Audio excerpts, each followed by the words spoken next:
titulares. Ministerio recuerda que el retorno progresivo a clases se mantiene. Delegación estadounidense estará en Ecuador entre el 22 y el 25 de enero. Decomisan más de 10 toneladas de droga, armamento y municiones encaletadas. Viceministro aseguró que el promedio diario de muertes violentas ha bajado. Guayas registra mayor número de procesos por lavado de activos.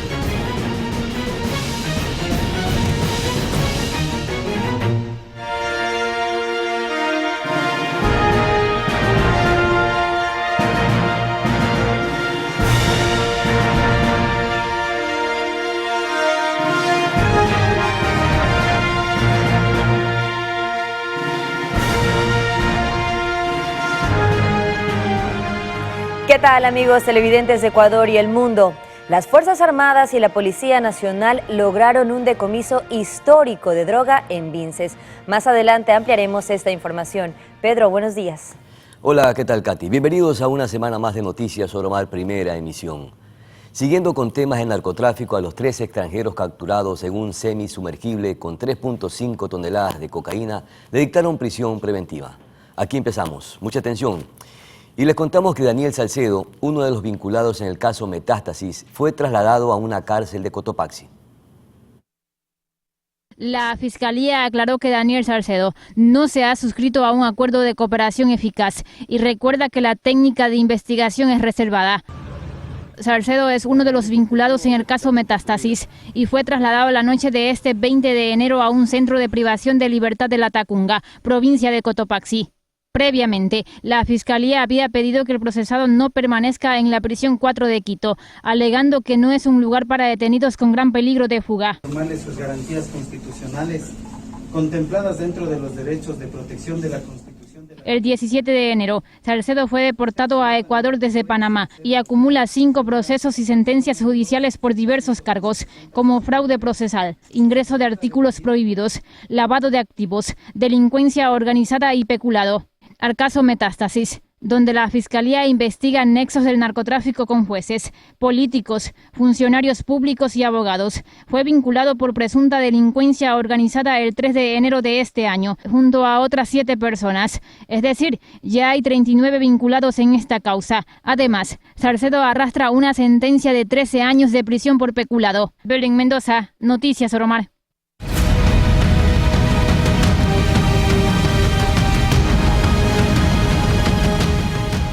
Un grupo de hombres armados intentaron tomarse las instalaciones del hospital de Yaguachi. La alerta movilizó a policías y militares que terminaron capturando a decenas de integrantes de una organización terrorista. Todo se habría originado después de que un miembro de la banda fue herido y llevado al hospital del cantón Yaguachi. Su gente pensó que debían darle seguridad y se tomaron el hospital. El sujeto finalmente murió y eso desató el desorden. En horas de la madrugada se dio una muerte violenta acá en el sector de Yaguachi, producto de lo cual salen los ciudadanos que han estado aquí alojados en un supuesto centro de rehabilitación a tomarse las instalaciones del hospital. Hecho cual, nosotros activamos a todos nuestros equipos tácticos y de inteligencia y de investigaciones para retomar la tranquilidad de acá del hospital. Corrían ya horas de la madrugada cuando la policía y los militares fueron alertados de lo que sucedía en el centro de salud, por lo que acudieron al sitio para tomar el control del lugar. En este momento ustedes son testigos de la evacuación que estamos realizando de todos estos ciudadanos que serán puestos a órdenes de la autoridad competente. Ya se coordinó con Fiscalía, quienes están conscientes y abocaron conocimiento de lo sucedido acá. A muy poca distancia de la Casa de Salud y de manera clandestina se ubicaba un lugar que era una especie de centro de operaciones de la banda, donde había un prostíbulo incluido. También se decomisaron armas y droga y se encontraron a menores de edad. Inicialmente se logró la captura de 40 sujetos, pero acciones complementarias permitieron que se logre la detención de un total de 69 sospechosos, todos integrantes de una organización catalogada como terrorista. Cristian Arias, Noticias Oromar. Y el promedio diario de muertes violentas en Ecuador ha disminuido de 28 a 6. Así lo indicó el viceministro de Gobierno Esteban Torres mediante redes sociales. El funcionario aseguró que aquello se debe a las recientes acciones del gobierno de Daniel Noboa. Según datos del Observatorio Ecuatoriano del Crimen Organizado, en 2023 hubo 45 homicidios por cada 100.000 habitantes, la cifra más alta desde que se tiene registro.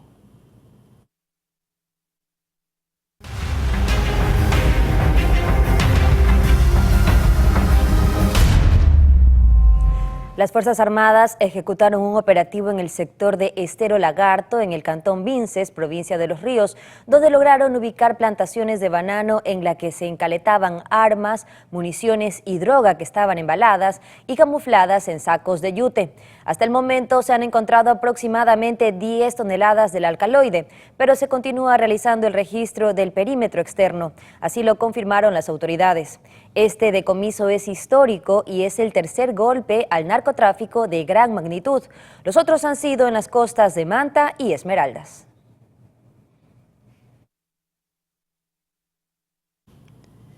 Y 3 extranjeros fueron capturados con al menos 3.5 toneladas de droga en un semisumergible en Esmeraldas.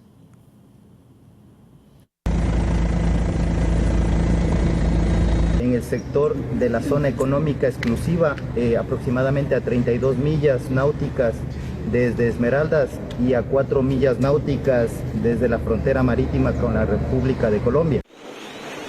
Son los 3 capturados en la provincia fronteriza, con aproximadamente 3.5 toneladas de clorhidrato de cocaína, en un semisumergible con capacidad para 3.7 toneladas de droga. La operación conjunta entre las Armadas de Colombia y Ecuador también tuvo la participación de la policía. Este artefacto aproximadamente tiene 18 metros de eslora y unos 4 metros de manga. Dicho operativo se ejecutó este 20 de enero de 2024 y se configura en el segundo más grande de este año. El primero fue el pasado 12 de enero, a 290 millas náuticas al oeste de Manta, en Manabí, donde hubo 21 capturados. Se logró la incautación de 80 bultos. Los detenidos en la operación de este 20 de enero son extranjeros, confirmó la policía. Los mismos que corresponden a los nombres de Arlín G., José C. y Víctor O., los mismos que estaban siendo causantes de la tripulación de este semisumergible. Estaría esta mercancía valorada aproximadamente sobre los 50 millones de dólares. Un golpe duro, contundente a la economía criminal, que impide que ingresen recursos ilícitos y se permita garantizar o apoyar a la criminología, a la criminalidad y a las actividades delictivas que realizan estos terroristas aquí en nuestro país. Aún se desconoce a qué mercado de consumo iba este cargamento de cocaína. Belén Mendoza, Noticias Oromar.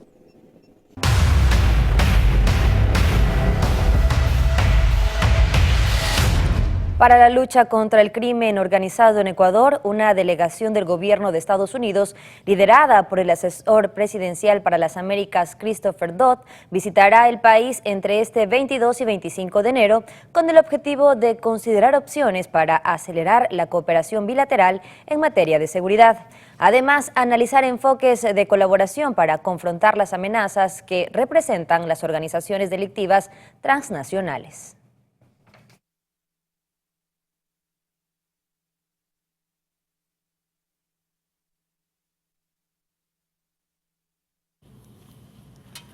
Para este 2024 está previsto que se inviertan más de 516 millones de dólares en obras de infraestructura eléctrica de subtransmisión y distribución y alumbrado público. Así lo informó el 20 de enero el Ministerio de Energía y Minas. Estos proyectos se financian con los recursos de tarifa y de apoyo de cooperación con multilaterales del Banco Interamericano de Desarrollo BID y la Agencia Japonesa de Cooperación Internacional JICA para Ecuador. Además, la cartera de Estado indicó que los trabajos se realizarán mediante las 10 distribuidoras de energía eléctrica de Ecuador y atenderán la expansión de la demanda de todos los clientes.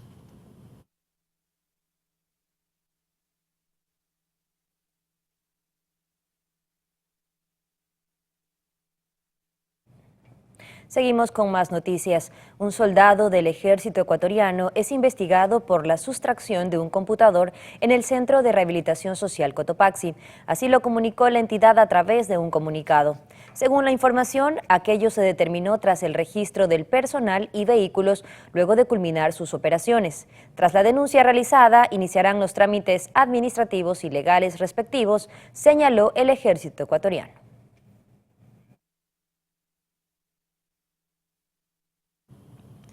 Entre 2020 y 2022, 3 provincias de Ecuador registraron 45 procesos por el delito de lavado de activos. Sin embargo, apenas 9 personas recibieron sentencia condenatoria.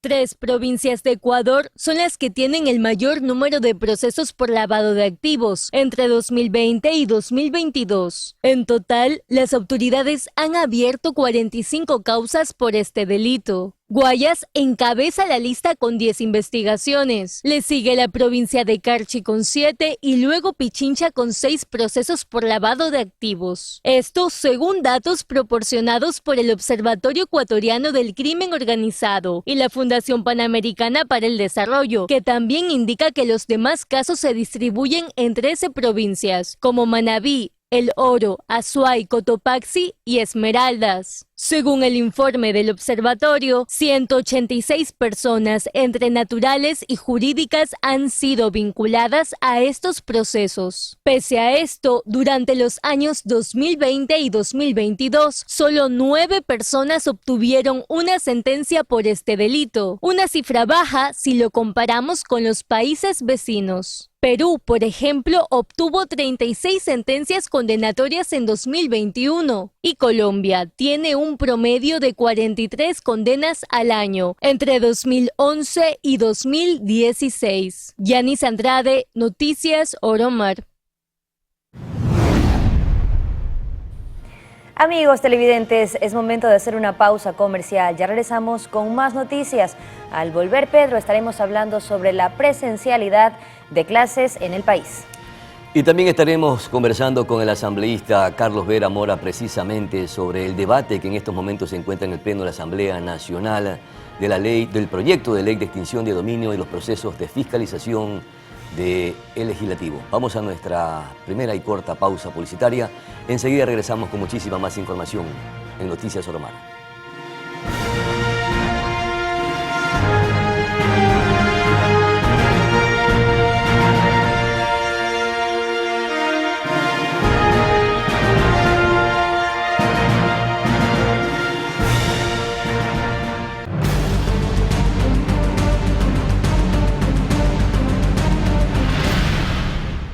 Seguimos con más noticias, amigos. Gracias por la sintonía. La Policía Nacional informó la captura de Juana Aurora C., conocida como alias Mamita, en el sector de Hogar de Cristo, al noroeste de Guayaquil. La ciudadana tenía en su poder 20 tacos de dinamita que serían usados para cometer actos terroristas en la ciudad. Durante el allanamiento también se encontraron 20 cápsulas detonantes, 20 mechas lentas, un terminal móvil y 2 soportes de papel con panfletos intimidatorios. Según el informe policial, la detenida trabajaría junto a alias Cachete, recluido en la cárcel de Guayaquil y con quien habría estado coordinando los ataques terroristas contra unidades policiales.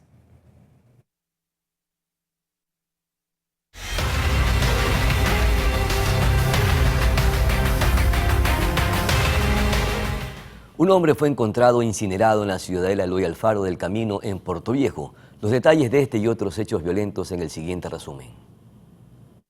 Guguso López Salmón, de aproximadamente 41 años de edad, fue asesinado de varios impactos de bala en Sucre, provincia de Manabí. La víctima se movilizaba en un vehículo por el sector Jorge Lomas de Leonidas Plaza, cuando fue interceptado por sujetos desconocidos. Se conoció además que una mujer que lo acompañaba resultó herida y fue trasladada a una casa de salud. A ese lugar llegaron elementos policiales para acordonar el área y recabar indicios que los ayuden a determinar el móvil y dar con los responsables de este crimen. Mientras tanto, el cuerpo de Salmón fue llevado al Centro Forense de Manta para los trámites correspondientes. Por otro lado, en Portoviejo, los restos de un cuerpo humano fueron encontrados incinerados en un terreno baldío de la ciudadela Eloy Alfaro. Según información preliminar, del cuerpo solo quedaron los huesos, por lo que los vecinos presumen que el hecho se habría dado hace algunos días. Las autoridades recaban información de personas que hayan sido reportadas como desaparecidas en los últimos días para tratar de identificar el cadáver. Mientras que en el cantón Buena Fe, provincia de Los Ríos, una mujer resultó herida tras ser agredida con un arma blanca. Moradores del sector llamaron de inmediato a los paramédicos, quienes le brindaron los primeros auxilios y la trasladaron a una casa de salud. Por el momento se desconoce en qué circunstancias se dieron los hechos. Mirly Macías, Noticias Oromar. 2 sujetos que pretendían robar en la bahía fueron capturados por los comerciantes que aplicaron la justicia a su manera. Los comerciantes de la bahía están cansados de los pillos y vacunadores. Aseguran que quien sea atrapado sufrirá las consecuencias de la ira del populacho. Pillos que vengan serán sometidos. Si nosotros no nos unimos, nos van a hacer otra vez, varias veces, entonces hay que parar las manos a estos individuos. Eran las primeras horas de la mañana del sábado cuando recién se prestaban a trabajar. No se había vendido nada aún y 2 madrugadores delincuentes llegaron por lana y salieron trasquilados. Apenas abríamos el local y ya nos querían robar estos pillos. Ni siquiera eran las 9 de la mañana. Realmente todos los días pasan, sondeando el área para ver quién está despistado y podernos robar. Hay que seguir luchando contra la delincuencia. Les dieron una soberana paliza, especialmente donde la espalda pierde su nombre. Uno de los pillos sufrió un castigo inmisericorde con un palo de escoba. Eso le impedirá sentarse durante un buen tiempo. La intervención de los guardias privados permitió que sean entregados a la policía para que la furia del pueblo no acabe con ellos. Cristian Arias, Noticias Oromar. Y 2 conductores de taxis fueron secuestrados por antisociales y al poco tiempo rescatados por la Policía Nacional. Las víctimas de secuestro fueron 2, pero a cada uno los atraparon por separado. Interceptan primeramente una camioneta en la cual se trasladaba un ciudadano, lo secuestran y con la misma camioneta inmediatamente realizan otro atentado a otro vehículo.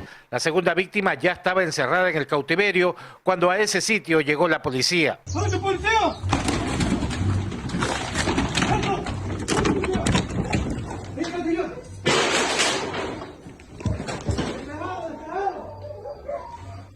Estos se fueron. O sea, le secuestran a esta segunda persona. Tras la denuncia ciudadana, ventajosamente uno de los vehículos tenía un dispositivo GPS. Un familiar da la alerta de que ese vehículo está en un lugar que no es normal del lado de circulación del señor y acuden las unidades policiales. En el momento de llegar al lugar, se incursiona el domicilio donde estaba la señal de GPS y se logra la liberación de estas personas.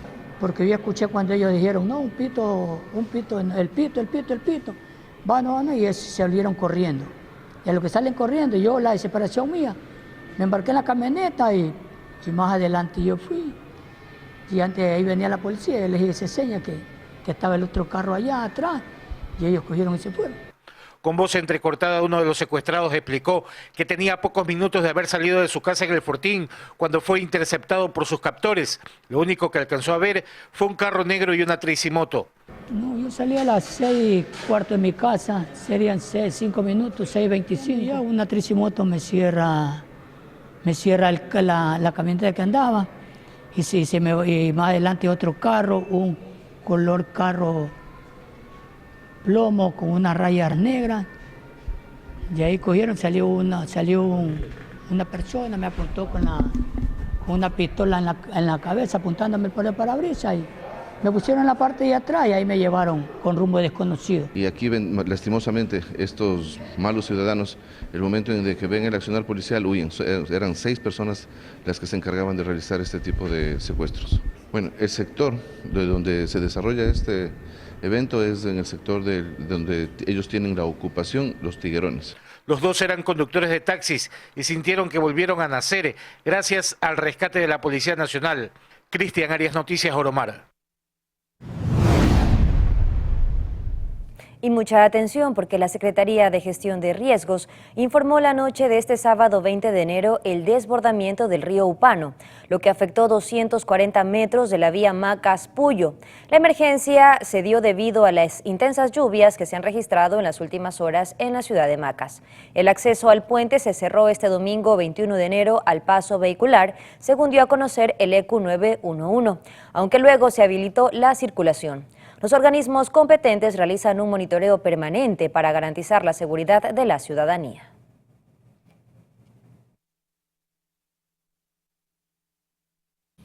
Moradores de las ciudadelas del norte de Guayaquil se muestran intrigados respecto al proceso de regularización para la colocación de portones de seguridad. El pasado 19 de enero entró en vigencia la ordenanza que regula la ocupación de la vía pública con la instalación de elementos de seguridad, como son los portones. En un plazo máximo de 6 meses deberán ser regularizados. Nosotros como dirigentes ya hace más de 2 años y medio lo hemos adelantado. ¿Qué hemos hecho? En cada sector donde tenemos los garajes comunitarios o mal llamados portones, tenemos un coordinador en cada peatonal, ya hay una directiva elegida en cada lugar. Bueno, como moradores del sector sí sentimos un poquito de tranquilidad, ya que las puertas impiden el acceso a personas extrañas y de esa manera poder estar un poco más seguro en ese aspecto. Dirigentes de la Asociación de Barrios del Norte consideran que ha faltado socializar con todos los sectores, especialmente el tema del posible pago de una tasa. De buena fuente sabemos que han estado unas cuantas personas que son dirigentes afines al partido político del municipio actual. En el marco de la seguridad no se ve banderas políticas. Pienso que si ellos van a cobrar el valor de una tasa, deberían darnos algún beneficio más a nosotros como moradores, algún servicio, algún beneficio más, si es que nos van a poner algún tipo de guardia adicional, moradores durante toda la ciudadela, videocámaras también, o lo que son esos megáfonos también en el caso de algún tipo de delincuente o robo que hay en el sector. Los portones han brindado seguridad en la gran mayoría de los casos. En uno que otro han surgido controversias que deberán ser manejadas por la autoridad a fin de que prime el bien de la mayoría. Cristian Arias, Noticias Oromar. Amigos televidentes, es momento de una pausa comercial, ya volvemos con más noticias. En lo internacional les contamos sobre la presidenta de Perú, quien fue atacada durante un acto público. Impresionante. ¿Y la seguridad de la presidenta? Veamos. Al regresar también estaremos conversando con el asambleísta Carlos Vera Mora, precisamente por el debate que en estos momentos se lleva en la Asamblea Nacional del proyecto de la Ley de Extinción de Dominio. Pausa y regresamos.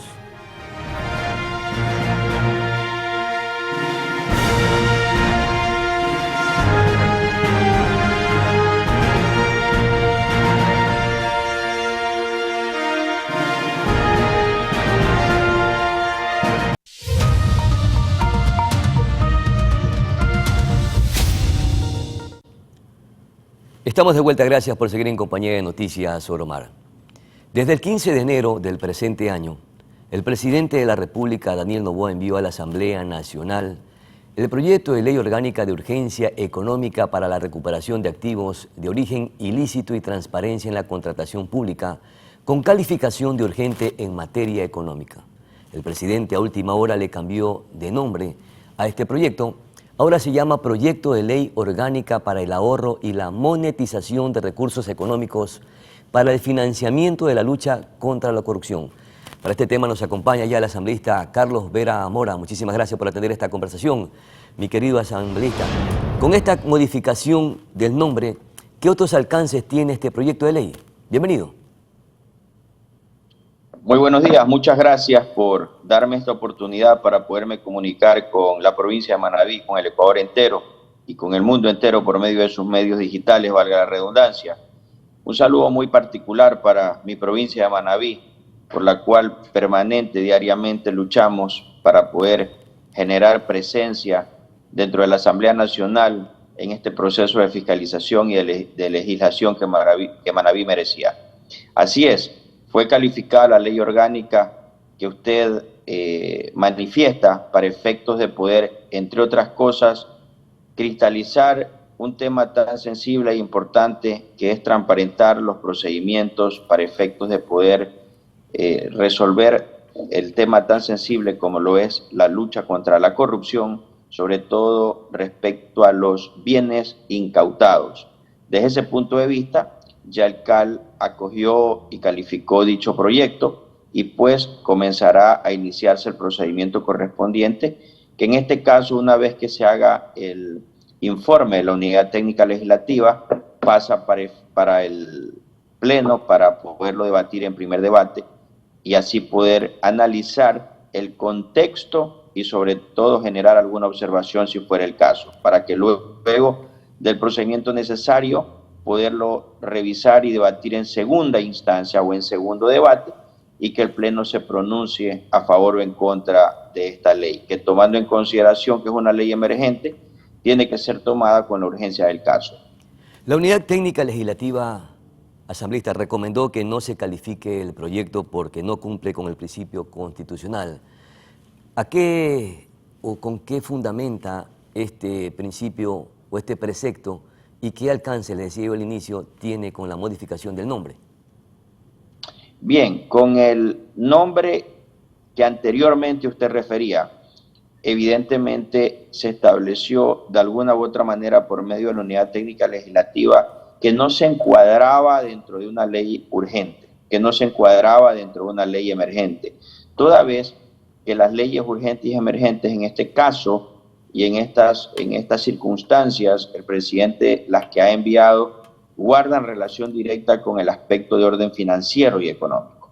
Y como usted comprenderá y podrá analizar, con el concepto que actualmente se le ha remitido, se encuadra dentro de estos preceptos. Ahora bien, es importante determinar lo siguiente. La Unidad Técnica Legislativa es un ente muy importante de la Asamblea Nacional en este filtro administrativo o ejecutivo, por así decirlo.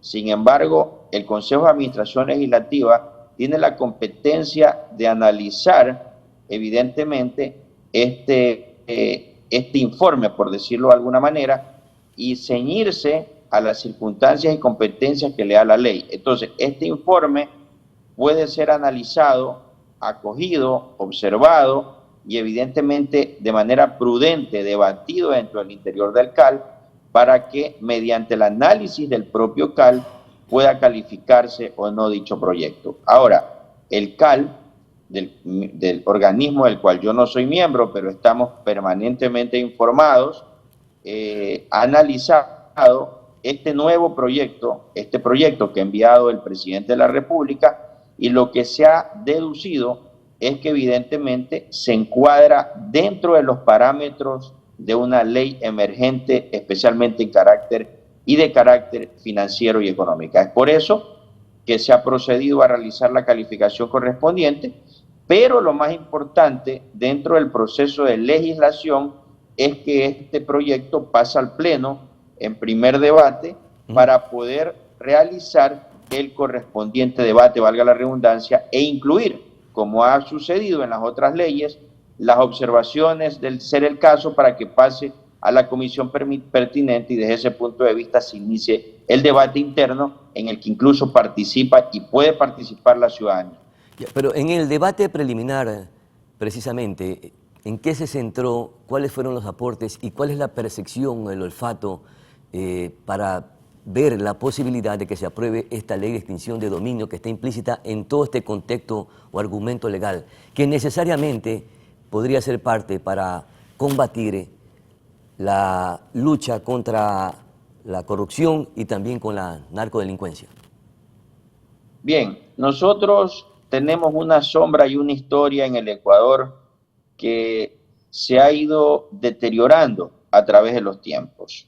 La lucha contra la corrupción ha sido una situación muy sensible para todos los ciudadanos, independientemente de su clase social. La ciudadanía percibe que existe mucho retroceso y poca amabilidad o generosidad, por darle un concepto, por medio de las entidades del Estado, dígase Función Judicial y otros, para la lucha contra la corrupción. Hemos visto que a través de décadas han deambulado historias respecto a lo que significa la lucha contra la corrupción y lo que eso ha significado como impacto a la ciudadanía, principalmente en aspectos de carácter económico. Es decir, alguien era señalado, alguien era investigado, alguien era posiblemente encarcelado, pero ahí sucedían y pasaban las cosas porque después de algunos meses recobraba su libertad y obviamente el país se quedaba con ese sinsabor.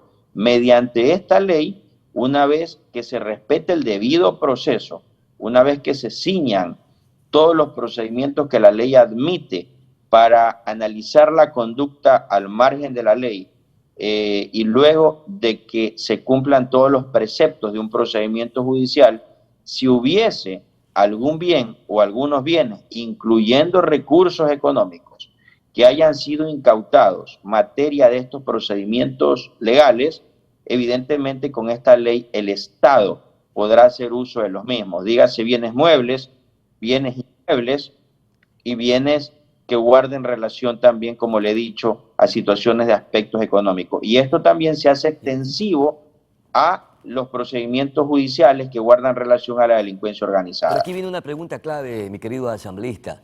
En el momento que se apruebe, si es que se aprueba este proyecto de ley por parte de la Asamblea Nacional, nos preguntamos los ecuatorianos, ¿y la estructura estatal estará ya preparada para procesar, instrumentar todos estos procesos? Es decir, la Fiscalía General del Estado, la Policía Nacional, la UAFE y todos los entes reguladores y controladores del país, porque hay que hacer una depuración también en estas instituciones y además de eso, tener los jueces, los abogados, los instrumentistas especializados en el tema.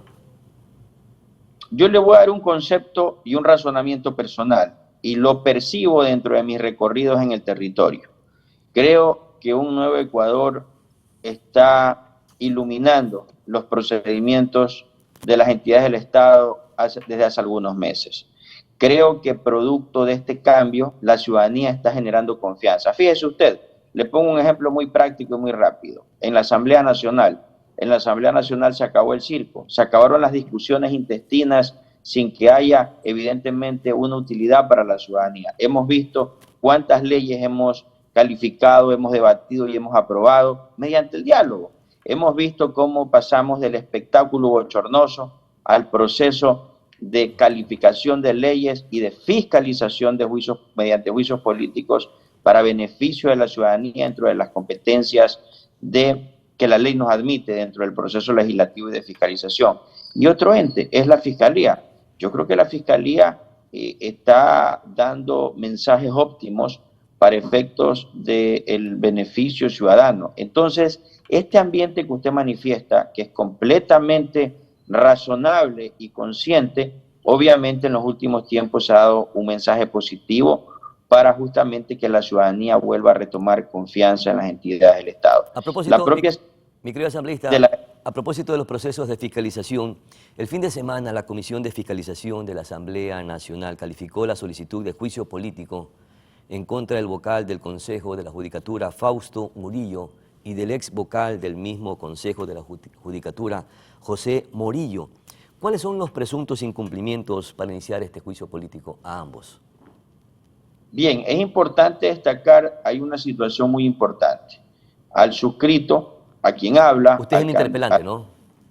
Yo soy el interpelante por decisión del Pleno de la Asamblea Nacional. Este es un juicio político en el cual existen serios señalamientos que hay que analizarlos jurídicamente dentro del marco de las competencias de la Asamblea Nacional.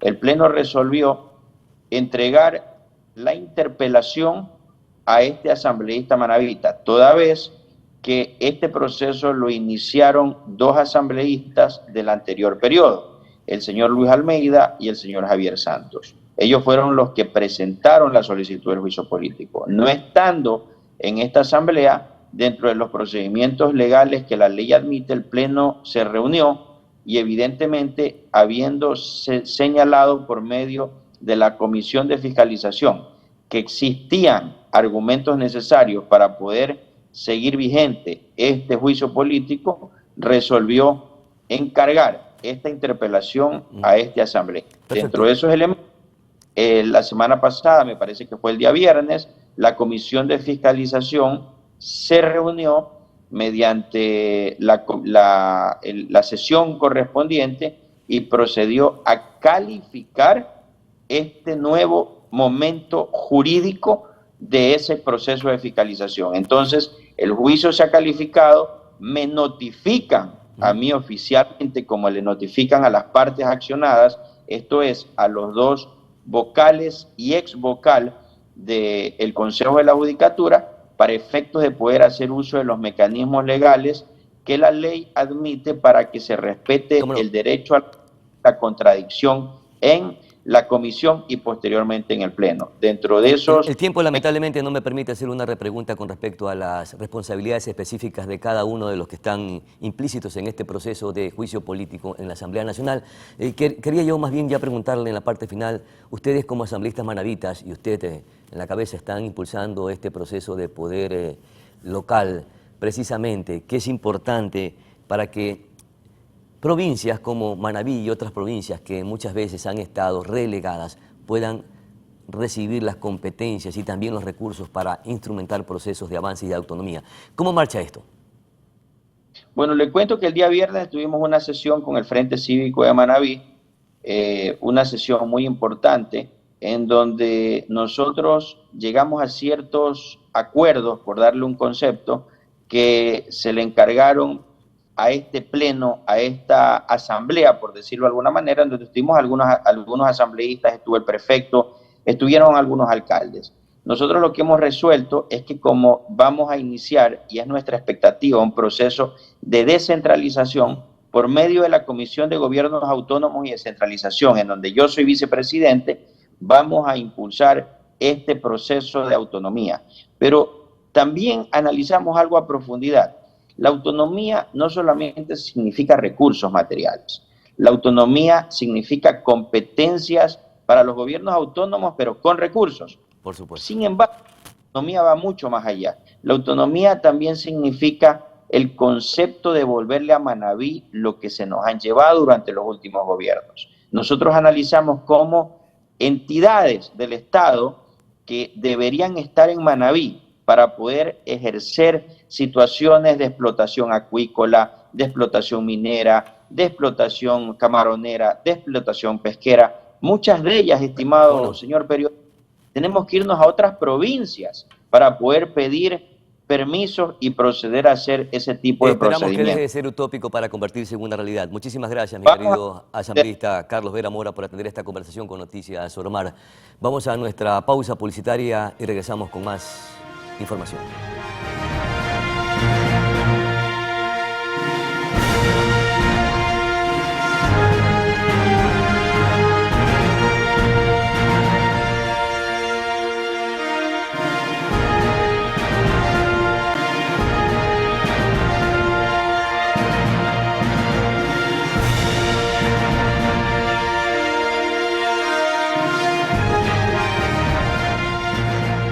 Amigos televidentes, estamos de regreso. Es momento ahora de hacer contacto con nuestro compañero Daniel Moreira, quien se encuentra en la ciudad de Puerto Viejo, para traernos información de los últimos datos de la policía con respecto a los actos delictivos.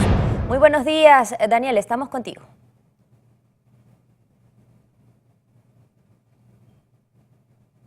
¿Qué tal, compañera? Muy buenos días. Nos encontramos aquí en el comando de la unidad de Puerto Viejo, donde esta madrugada se ha ejecutado la operación clandestina en Flavio Alfaro, y para eso vamos a conversar con el coronel Fernando Vaca. Muy buenos días, coronel. Cuéntenos un poco sobre el operativo que se ha ejecutado en esta madrugada en Flavio Alfaro con el decomiso de droga. Había 2 personas detenidas. Sí, efectivamente, labores de inteligencia a través del personal de antinarcóticos de la zona habrían auscultado y sacado información a través de justamente pues de la comunidad que ya está perdiendo el temor a denunciar, alerta a la Policía Nacional para que en coordinación con el eje preventivo ejecuten labores operativas de intervención específicamente en la Y de Flavio Alfaro en horas de la noche, lográndose la captura de 2 sujetos, 2 camionetas, así también aproximadamente pues 309 kilos que en dosis saldría más o menos 3.095.000 dosis, que representan en el mercado americano aproximadamente $1 millón y en el mercado europeo 10 millones de euros. Como evidencias de la presente intervención, se tiene los 2 detenidos que manejaban dichos vehículos, la sustancia catalogada sujeta a fiscalización, 3 terminales móviles. De este resultado hay 2 personas detenidas. En tanto, lo que es de Jama también hay un operativo que también se ejecutó.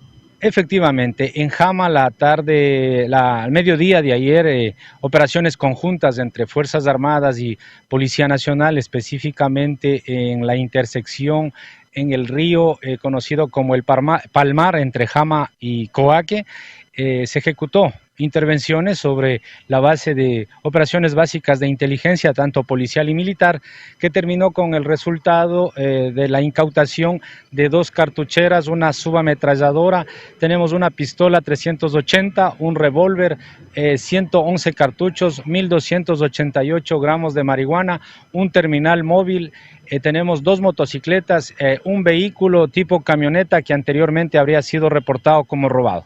Coronel, en total en Manabí, ¿cuánta droga ha sido decomisada?